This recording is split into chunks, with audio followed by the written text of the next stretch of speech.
Science ইনস্টিটিউটে তোমাদের সবাইকে স্বাগত জানাই। আজকে চলেছি তোমাদের সামনে সেকেন্ড ইউনিট টেস্ট পরীক্ষার জীবন বিজ্ঞান বিষয়ের প্রশ্নপত্র নিয়ে। এই প্রশ্নপত্রের উত্তরগুলো বলে দিব, তোমরা মিলিয়ে নাও। আর বিশেষ করে যে সমস্ত স্কুলে এখনও পরীক্ষা শুরু হয়নি তাদেরকে বলবো যে প্রশ্নপত্রটি আছে এই প্রশ্নপত্রের উত্তরগুলো মনে রাখার চেষ্টা করো, আর প্রশ্নের উত্তরগুলো তোমরা পড়ে রাখো। আশা করি তোমরা এখান থেকে প্রচুর প্রশ্ন কমন পেয়ে যাবে। দেখো ক্লাস 10 লেখা আছে, ফুল মার্ক দেওয়া 40 আর সময় দেওয়া হয়েছে 1 ঘন্টা 30 মিনিট। দেখো আমি পরপর উত্তরগুলো বলেছি, তোমরা প্রত্যেককে মিলিয়ে নাও। 1 নম্বর প্রশ্ন কী আছে দেখো, এর এক দাগে আছে, এগুলো এমসিকিউ টাইপ প্রশ্ন, 8টা করতে বলা হয়েছে, প্রতিটা প্রশ্নের মান 1 করে 8 একে 8। দেখো 1 নম্বর প্রশ্ন কী আছে, মিলার ও উরের পরীক্ষায় যে নাইট্রোজেনযুক্ত ক্ষার সংশ্লেষিত হয়েছিল তা হলো, এ নাম্বারটা সঠিক উত্তর হবে অ্যাডেনিন। 2 নম্বরটা দেখো, আদিমতম পরিবেশে কোনটি অনুপস্থিত? তো সঠিক উত্তরটা হচ্ছে গিয়ে ডি, অক্সিজেন। নেক্সট প্রশ্নটা দেখে নাও, কী আছে, জীবের নিষ্ক্রিয় অঙ্গ ও সম্বন্ধীয় কোন জোটটি সঠিক? তো সঠিক উত্তরটা হচ্ছে গিয়ে ডি নাম্বারটা, মানুষ ভার্মিফর্ম অ্যাপেন্ডিক্স। তারপর 4 দাগে দেখো কী আছে, নিচের কোনটি আন্তঃপ্রজাতিগত সংগ্রামকে নির্দেশ করে? তো সঠিক উত্তরটা হবে দেখো সি নাম্বারটা, কি, একই জায়গায় ঘাস খাওয়ার জন্য একদল হরিণের সংগ্রাম।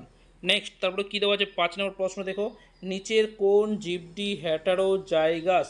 তো হেটারোজাইগাস বলা হয়েছে, তো সঠিক উত্তরটা হচ্ছে গিয়ে বি নাম্বারটা, অর্থাৎ যেটা হচ্ছে capital B small B capital R small R. তারপরে দেখো 6 নম্বরে কী দেওয়া আছে, দুটি সংকরলমা মোটর গাছের মধ্যে ক্যাপিটালটি স্মলটি সংকরণ ঘটালে প্রথম অপত্য বংশে শতকরা কত ভাগ সংকরলমা মোটর গাছ পাওয়া যাবে? সেটা হচ্ছে সি নাম্বারটা সঠিক উত্তর, 75%। তারপরে দেখো 7 নম্বর প্রশ্ন কী আছে, নিচের কোন জোটটি সঠিক? তো সঠিক উত্তরটা হচ্ছে গিয়ে ডি নাম্বারটা, অর্থাৎ রেণু উৎপাদন অ্যাজ পার জিলাস। তারপরে দেখো 8 দাগে কী দেওয়া আছে, নিচের কোনটি বার্ধক্য দশাকে সূচিত করে? তো সঠিক উত্তরটা হবে ডি নাম্বারটা, অস্থি নরম বা দুর্বল হয়ে যাওয়া। এরপরে দেখো কী আছে, বাম স্তম্ভের সঙ্গে ডান স্তম্ভে মিল করে পুনরায় লেখো প্রতিটা, এখানে মান 4 দেওয়া আছে, 4 একে 4। এক নম্বরটা কী আছে, করকোদ্গম, তো সেটা হচ্ছে গিয়ে সি এর সঙ্গে মিলবে, অর্থাৎ ইস্ট। 2 নম্বরটা দেখো কী আছে, 1:2:1, সেটা হচ্ছে কি এক সংকর জননী ফিনোটাইপের অনুপাত, অর্থাৎ 2 নম্বরটা মিলবে ডি এর সঙ্গে। তারপরে তো on the origin of species, সেটা হচ্ছে চার্লস ডারউইন, অর্থাৎ 3 নম্বরটা মিলবে বি এর সঙ্গে। আর 4 দাগে যেটা আছে ইমাসকুলেশন, সেটা মিলবে এ দাগের সঙ্গে, অর্থাৎ ফুল থেকে পুংকেশর কেটে বাদ দেওয়া। নেক্সট দেখো এখানে কী দেওয়া আছে, নিম্নলিখিত বিষয়ের উপর সংক্ষিপ্ত উত্তর দাও। 7টা প্রশ্ন উত্তর লিখতে বলা হয়, 7×2 14 মার্ক। এগুলো মান 2 প্রশ্ন আছে, এগুলো আমি উত্তরগুলো বলতে যাচ্ছি না, তোমরা প্রশ্নপত্রটা একটু দেখে নাও। কী দেওয়া আছে, 1 দাগে তো অযৌন ও যৌন জননের মধ্যে নিম্নলিখিত বিষয়ের পার্থক্য নিরূপণ করো। এই জনিত্রী জীবের সংখ্যা, এটা জ্ঞানের উৎপাদন, এ দুটো পার্থক্য করতে হবে। 2 নম্বরে কী দেওয়া আছে, নিম্নলিখিত উদ্ভিদগুলির মধ্যে পরাগযোগের বাহক চিহ্নিত করো। গম, পদ্ম, আম, শিমুল, এগুলো বাহকগুলো চিহ্নিত করতে বলা হয়েছে। তাও 3 দাগে দেখো জীবের জননের উদ্দেশ্য লেখো। 4 দাগে দেওয়া হয়েছে বিবাহের পূর্বে জেনেটিক কাউন্সিলিং কেন করা হয়।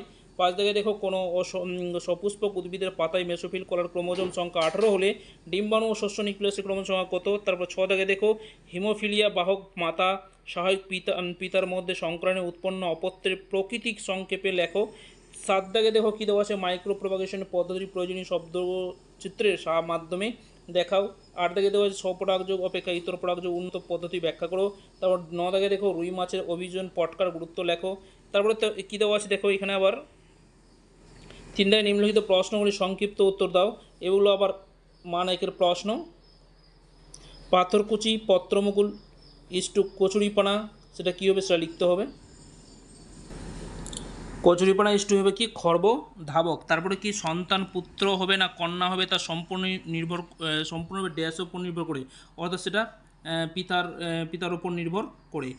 3 দাগে দেখো কী আছে, কোনো মহিলা এক্স ক্রোমোজোমে একটি হিমোফিলিয়া জিন থাকলে তিনি এই এক্স ক্রোমোজোমে একটিতে হিমোফিলিয়া জিন থাকলে তিনি এই রোগের ড্যাশ শূন্যস্থান পূরণ করতে বলা হয়েছে, সেটা সঠিক উত্তর হবে কি হিমোফিলিয়া বি। তারপরে দেখো থ্যালাসেমিয়া এক্স ক্রোমোজোমে বাহিত প্রচ্ছন্ন রোগ, এক্স ক্রোমোজোম বাহিত, সেটা হচ্ছে প্রচ্ছন্ন রোগ, সত্য হবে না মিথ্যা হবে সেটা লিখতে বলা হয়েছে, এটা উত্তর হবে গিয়ে মিথ্যা। তারপরে দেখো স্টামিনোড ও পিস্টোলোড কি, এটা দেখো প্রশ্ন দেওয়া আছে, উত্তর তোমাদের লিখতে হবে। পার্থেনোকার্পির সাথে পার্থেনোজেনেসিসের পার্থক্য কী? দেখো এখানে মানেকের মধ্যে একটা প্রশ্ন, বড় একটা প্রশ্ন ঢুকিয়ে দিয়েছে। ইস্টোকোষের মধ্যে কোষ মধ্যে কোনটির প্রকাশ নতুন অপত্য উদ্ভিদ ঘটে? নতুন প্রকার নতুন এখানে প্রকার হবে নতুন অপত্য উদ্ভিদ ঘটে, সেটা হচ্ছে সিওনের মাধ্যমে। ওকে, তারপরে গ্রুপ সি দেওয়া আছে নিম্নলিখিত প্রশ্নের উত্তর দাও। প্রতিটা প্রশ্নের মান দেওয়া হয়েছে 5 করে, 5 2 10। এখানে দেখো প্রশ্নগুলো তোমরা একটু এক নজরে দেখে নাও। মেন্ডেলের দ্বিসংকর জনন পরীক্ষায় প্রয়োজনীয় চেকার বোর্ডের সাহায্যে দেখাও ও প্রাপ্ত ফিনোটাইপ ও জিনোটাইপের অনুপাত লেখো, এর থেকে প্রাপ্ত প্রয়োজনীয় সূত্রটি লেখো। তারপর অথবা দেওয়া হয়েছে কি মেন্ডেলের এক সংকর জননের পরীক্ষায় ব্যতিক্রম রূপে অসম্পূর্ণ প্রকটতার ফিনোটাইপ ও জিনোটাইপ অনুপাত প্রয়োজনীয় ছকের সাহায্যে কষিয়ে দেখাও। তারপর কি মেন্ডেলের মটর গাছ নির্বাচনের সফলতা লাভের কারণ লেখো। তার 5 দিকে দেওয়া হয়েছে ঘোড়ার বিবর্তনের পর্যায়গুলি লেখো, প্রতিটি পর্যায়ের সৃষ্ট পরিবর্তনগুলি লেখো। বিজ্ঞানী ভন বিয়ারের আদর্শে অনুপ্রাণিত হয়ে আর্নস্ট হ্যাকেল দ্বারা প্রভাবিত সূত্র দুটি লেখো।